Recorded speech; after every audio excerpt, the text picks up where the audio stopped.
ಸ್ನೇಹಿತರೆ ನಮಸ್ಕಾರ. ಇನ್ನು ಒಂದೇ ವಾರದಲ್ಲಿ ಯಜಮಾನಿಯರ ಒಂದು ಅಕೌಂಟ್ಗೆ ಗೃಹಲಕ್ಷ್ಮಿ ಹಣ ಬೀಳುತ್ತೆ ಸ್ನೇಹಿತರೆ, ಹಂಗಂತ ಲಕ್ಷ್ಮಿ ಹೆಬ್ಬಾಳ್ಕರ್ ಅವರು ಹೇಳಿದ್ದಾರೆ.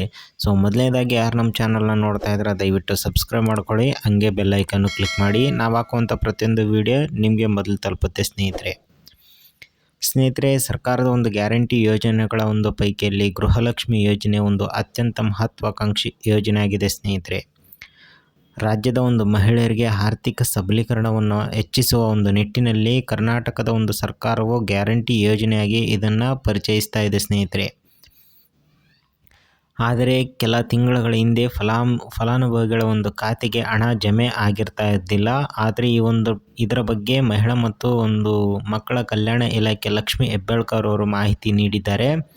ಇನ್ನು ಒಂದೇ ವಾರದಲ್ಲಿ ಲಕ್ಷ್ಮಿ ಹೆಬ್ಬಾಳ್ಕರ್ ಯೋಜನೆ ಒಂದು ಫಲಾನುಭವಿಗಳ ಖಾತೆಗೆ ಹಣ ಸಂದಾಯವಾಗಲಿದೆ ಅಂತ ಸ್ಪಷ್ಟನೆ ನೀಡಿದ್ದಾರೆ ಸ್ನೇಹಿತರೆ.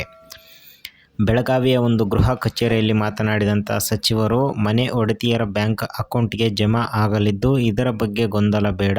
ಯಾವುದೇ ಕಾರಣಕ್ಕೂ ರಾಜ್ಯ ಸರ್ಕಾರದ ಪಂಚ ಗ್ಯಾರಂಟಿ ಯೋಜನೆಗಳು ನಿಲ್ಲುವುದಿಲ್ಲ.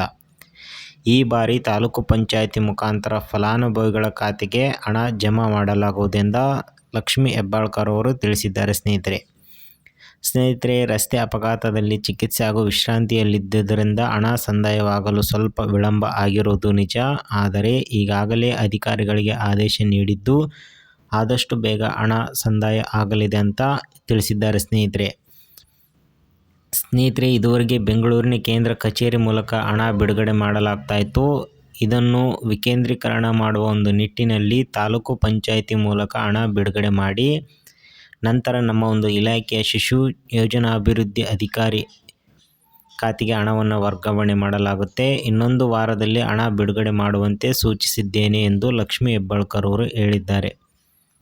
ಇದೇ ವೇಳೆ ವಿರೋಧ ಪಕ್ಷದವರ ಒಂದು ಹೇಳಿಕೆ ವಿರುದ್ಧ ಹರಿಹಾಯ್ದು ವಿರೋಧ ಪಕ್ಷ ಸುಮ್ಮನೆ ಮಾತನಾಡುವುದನ್ನು ಬಿಟ್ಟರೆ ಬೇರೇನೂ ಬರುವುದಿಲ್ಲ ಅಂತ ಸಹ ತಿಳಿಸಿದ್ದಾರೆ ಸ್ನೇಹಿತರೆ. ನೋಡಿದ್ರಲ್ಲ ಸ್ನೇಹಿತರೆ, ಇವತ್ತಿನ ವಿಡಿಯೋದಲ್ಲೇ ಇಷ್ಟ ಆಗಿತ್ತು.